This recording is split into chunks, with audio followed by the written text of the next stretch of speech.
Apa pengaruh lapisan litosfer?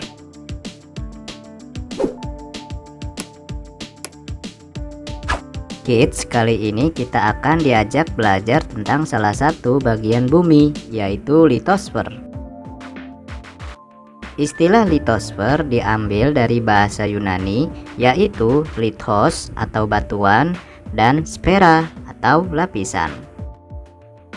Litosfer merupakan bagian terluar bumi yang berbentuk padat, meliputi kerak bumi, mantel bumi, dan inti bumi. Litosfer berperan penting dalam mendukung kehidupan tumbuh-tumbuhan di muka bumi. Sebelum kita lanjut videonya, jangan lupa klik tombol subscribe dan tombol loncengnya ya. Litosfer yang merupakan lapisan kulit bumi yang terdiri dari batuan dan mineral, seperti batuan beku, batuan sedimen, dan batuan metamorf. Batuan litosfer yang mengalami erosi dan proses fisika nantinya akan menjadi tanah. Ini menjadi tempat tumbuhan dan organisme hidup dan berkembang. Lapisan litosfer bumi terbagi jadi dua jenis lapisan, yaitu lapisan sial dan lapisan sima. Lapisan sial merupakan lapisan kerak yang sifatnya padat dan berbatu. Lapisan sima merupakan lapisan yang lebih berat daripada lapisan sial karena mengandung besi dan magnesium. Pengaruh litosfer bagi lingkungan hidup.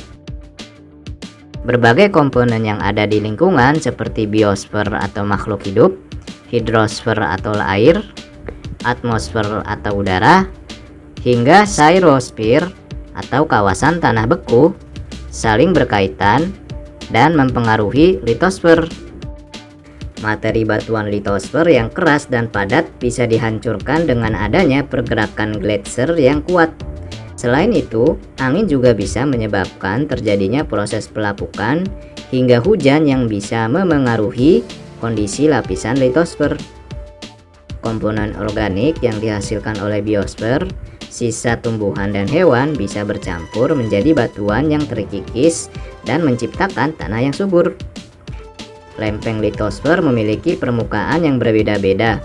Pembentukannya bisa terjadi karena ada dua teori yang mendasarinya, yaitu teori tektonik lempeng Alfred Wegener dan teori gempa bumi dan gunung berapi. Teori tektonik lempeng meyakini bahwa semua daratan di bumi awalnya merupakan satu kesatuan yang disebut Pangea, yang seiring waktu berlalu bergerak menjauh dan terpisah secara perlahan. Teori gempa bumi dan gunung berapi meyakini bahwa bumi terus bergerak karena adanya aktivitas lempeng di bagian dalam bumi. Ketika pergerakan itu terjadi, getarannya akan terasa merambat sampai ke permukaan bumi. Jika gempanya terjadi di bagian dasar laut, maka aktivitas tumbukan antar lempeng bisa menyebabkan dorongan pada air laut untuk naik ke permukaan hingga menyentuh daratan atau yang disebut dengan tsunami. Nah kids, itulah pengaruh lapisan litosfer untuk lingkungan hidup. Sampai di sini dulu ya videonya. Jangan lupa like, komen, subscribe, dan share ke teman-teman lainnya ya kids. Bye-bye!